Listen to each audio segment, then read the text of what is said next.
अपनाइए 12 खास आयुर्वेदिक जड़ी बूटियों से बनी रूप मंत्र आयुर्वेदिक फेस क्रीम। ये कोई कॉस्मेटिक नहीं, आयुर्वेदिक औषधि है।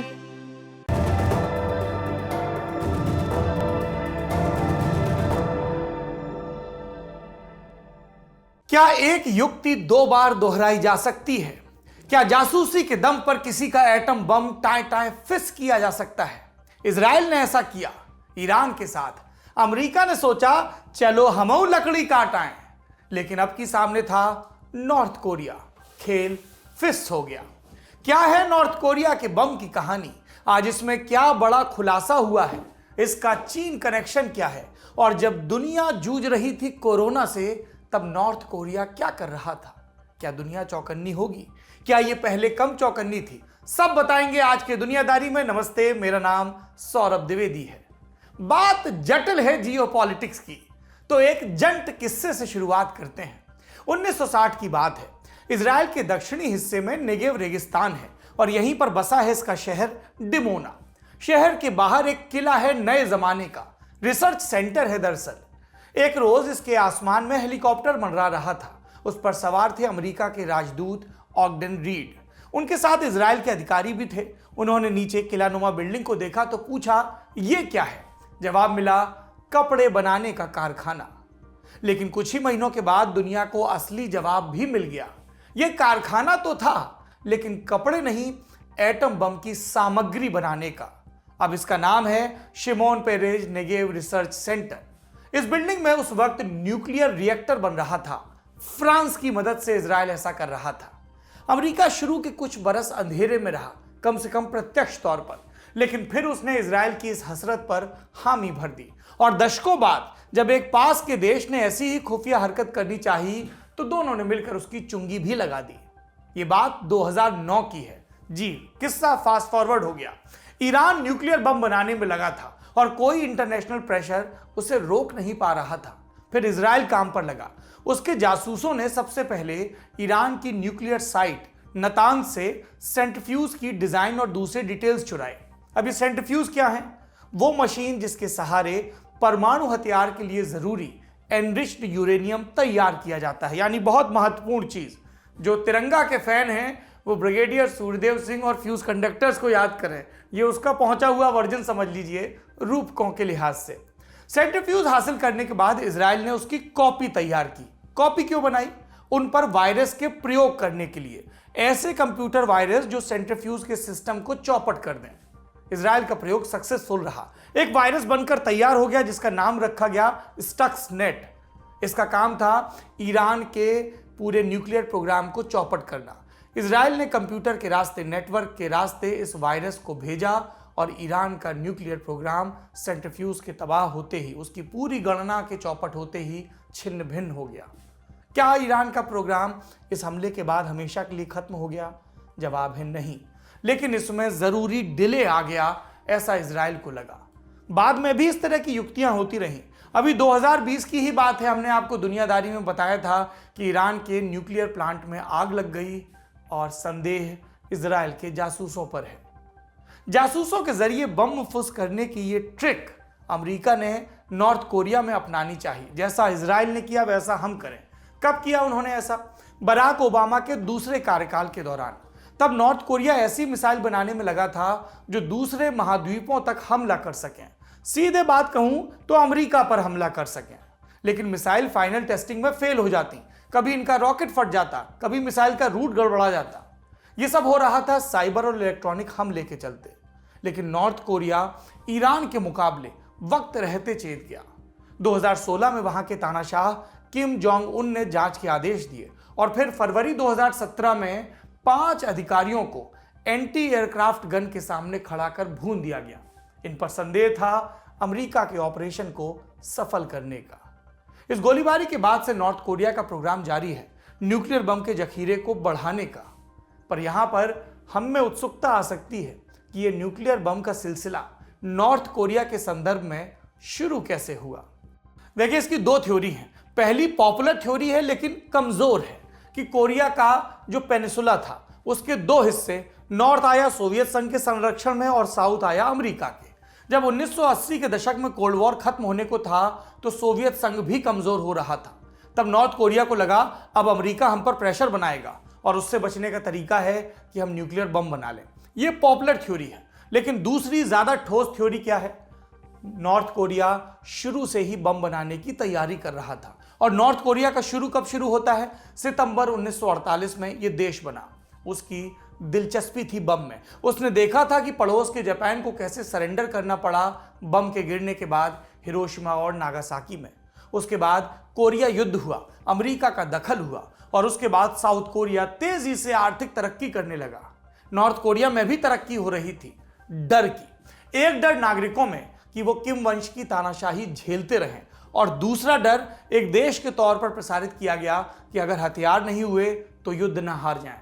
जब किसी देश के शासक अपने देश के लोगों को बुनियादी जरूरतें पूरी नहीं करा पाते हैं, तब ऐसे ही दुश्मन देश का डर दिखाते हैं। नॉर्थ कोरिया के इस डर को दुहा सोवियत संघ ने। इसने नॉर्थ कोरिया के योंगबोंग में एक न्यूक्लियर रिएक्टर बनवाया। शुरू में कहा गया शांतिपूर्ण इस्तेमाल के लिए है, मतलब एनर्जी की जरूरतों को पूरा करने के लिए, लेकिन फिर एक जासूस के सहारे जरूरतें बदल दी गई। ये बात 70 के दशक की है, 1970 के दशक की। न्यूक्लियर बम की होड़ दुनिया में जोरों पर थी। सुपर पावर अपने हिस्से का भंडारण कर चुके थे। ऐसे में उनका शांति शांति खेलने का मन कराया। दुनिया के सामने आई NPT, treaty on the non proliferation of nuclear weapons, एक अंतरराष्ट्रीय संधि जिसका मकसद था न्यूक्लियर हथियारों की होड़ रोकना और साथ साथ न्यूक्लियर एनर्जी के शांतिपूर्ण इस्तेमाल को बढ़ावा देना। बिना परमाणु हथियार वाले देशों से कहा जाता, एनपीटी पर दस्तखत करो, गारंटी दो कभी न्यूक्लियर बम नहीं बनाओगे और बदले में हम तुम्हें न्यूक्लियर टेक्नोलॉजी देंगे ताकि उससे तुम बिजली और दूसरी जरूरी चीजें बना सको। नॉर्थ कोरिया को इस प्रोग्राम में अपने लिए मौका दिखा। उसने वादा किया, भैया हम दस्तखत करेंगे लेकिन कुछ वक्त चाहिए। और तब तक उस कुछ वक्त में उसने एक दूसरे संगठन इंटरनेशनल एटॉमिक एनर्जी एजेंसी यानी IAEA का मेंबर बनना स्वीकार कर लिया। अब ये दूसरी संस्था क्या है एनपीटी के अलावा? ये एनपीटी एक संधि है, ये एक संस्था है, स्वायत्त अंतरराष्ट्रीय संस्था है न्यूक्लियर एनर्जी के शांतिपूर्ण इस्तेमाल को प्रमोट करने के लिए। नॉर्थ कोरिया 1974 में इसका मेंबर बनता है और फिर नॉर्थ कोरिया का एक साइंटिस्ट 1975 में पहुंचता है इस संस्था के हेडक्वार्टर में, स्विट्जरलैंड के जिनेवा में। ये साइंटिस्ट यहां क्यों गए थे? प्रकट तौर पर इनका काम था अपने देश के लिए यह सीखना कि न्यूक्लियर टेक्नोलॉजी का पीसफुल इस्तेमाल कैसे होता है। लेकिन ये चोट्टा आदमी था। ये हेडक्वार्टर से न्यूक्लियर रिएक्टर के डिजाइन चुरा रहा था और अपने देश नॉर्थ कोरिया को भेज रहा था। ये 5 साल तक ये कांड करता रहा और पब्लिक को दुनिया की कब पता चला? 1980 में, जब नॉर्थ कोरिया ने अपने दम पर न्यूक्लियर रिएक्टर बना लिया। दुनिया को पता चला तो हैं करने लगे, खीसे निपोड़ने लगे, बोले हम बिजली बनाएंगे, बम नहीं बनाएंगे, निश्चिंत रहिए। और इन्होंने कितनी बिजली बनाई? सिर्फ 23 दिनों के इस्तेमाल की और उसके बाद हथियार की ग्रेड वाले प्लूटोनियम को तैयार करने लगे। दुनिया ने फिर से प्रेशर डालना शुरू किया और तब नॉर्थ कोरिया ने 1985 में एनपीटी पर दस्तखत किए। लेकिन इसकी शर्तों को पूरी तरह से तब भी नहीं माना। पिछले दरवाजे से बम बनाने में लगे रहे और अपने यहां सोवियत संघ से भागे कुछ साइंटिस्टों को भी भर्ती कर लिया ताकि बम बनाने की रफ्तार तेजी पकड़े। इन सब में 5-8 साल खर्च हो गए। फिर 1993 में आकर दुनिया ने नॉर्थ कोरियन न्यूक्लियर प्रोग्राम पर नए सिरे से फोकस करना शुरू किया। आरोप लगने लगा कि ये चुपके चुपके रात दिन प्लूटोनियम की रिप्रोसेसिंग कर रहे हैं ताकि उसकी मदद से न्यूक्लियर हथियार बना सकें।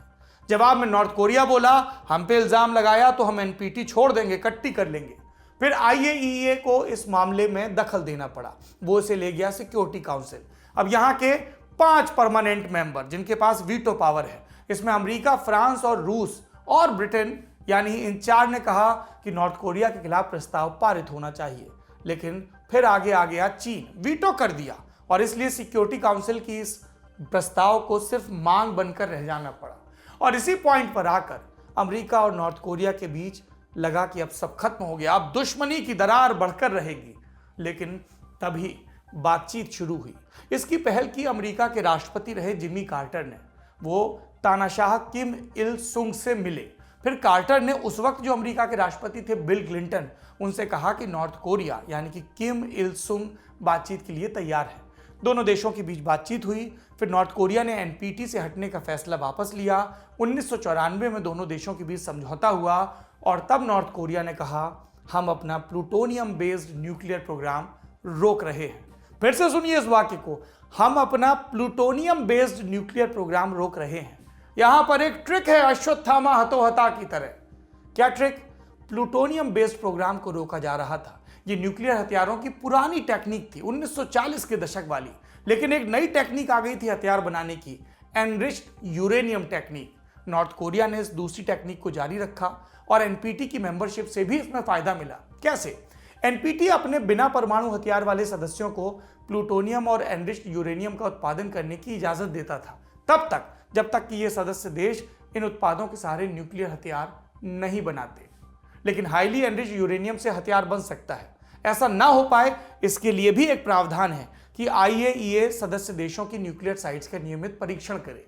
नॉर्थ कोरिया के केस में आईएईए ऐसा नहीं कर पा रहा था।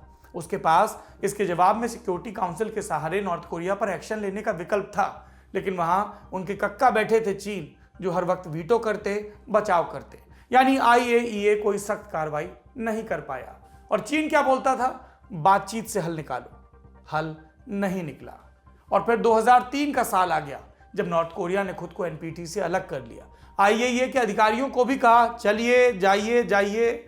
और इसके 3 बरस बाद अक्टूबर 2006 में नॉर्थ कोरिया ने किया अपना पहला धमाका, पहला परमाणु परीक्षण। जवाब में यूएन ने उस पर आर्थिक प्रतिबंध लगाए, लेकिन नॉर्थ कोरिया अपना न्यूक्लियर प्रोग्राम चलाता रहा। अब तक वो 6 बार धमाके कर चुका है, 6 एटॉमिक टेस्ट। तो अब नॉर्थ कोरिया के पास क्या है? 2 अहम चीजें हैं। पहला, 250 किलो टन तक के बम। अब ये 250 किलो टन को कैसे समझें? हिरोशिमा में जो बम गिराए गए थे वो 15 से 20 किलो टन के थे, ऐसे समझिए। दूसरी चीज, इंटरकॉन्टिनेंटल बैलिस्टिक मिसाइल्स। मई 2019 से अब तक यहां पर 2 दर्जन से ज्यादा न्यूक्लियर क्षमता वाली हाइपरसोनिक मिसाइल भी लॉन्च हो चुकी हैं। इसके अलावा KN-23 मिसाइल है, जो 2 मिनट के भीतर पूरे दक्षिण कोरिया को चपेट में ले सकता है। नॉर्थ कोरिया का यह भी दावा है कि उसका हवांग मिसाइल अमेरिकी मेनलैंड को निशाना बना सकता है। तो ये तो हो गई उनकी हथियार की क्षमताओं की बात। अब कुछ आखिरी बात सुनिए। आज नॉर्थ कोरिया दुनियादारी के रडार पर क्यों आ गया? हम क्यों ये कहानी बांच रहे हैं?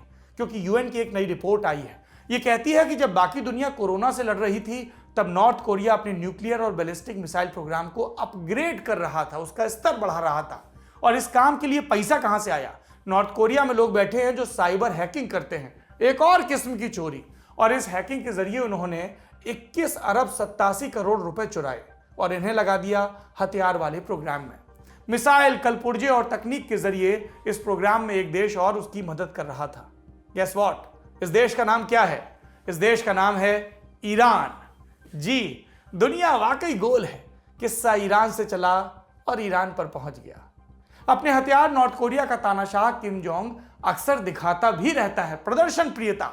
जनवरी 2021 में उसने इसकी परेड की, फिर बयान दिया कि हम न्यूक्लियर पनडुब्बी और मिसाइल डिफेंस सिस्टम भी बना रहे हैं। और फिर अमेरिका को ठेंगा दिखाते हुए बोला, वहां सत्ता में कोई रहे, उनकी हरकतें और फितरतें नहीं बदलती, इसलिए नॉर्थ कोरिया अपने परमाणु प्रोग्राम को जारी रखेगा, पार्टी यूं ही चलेगी।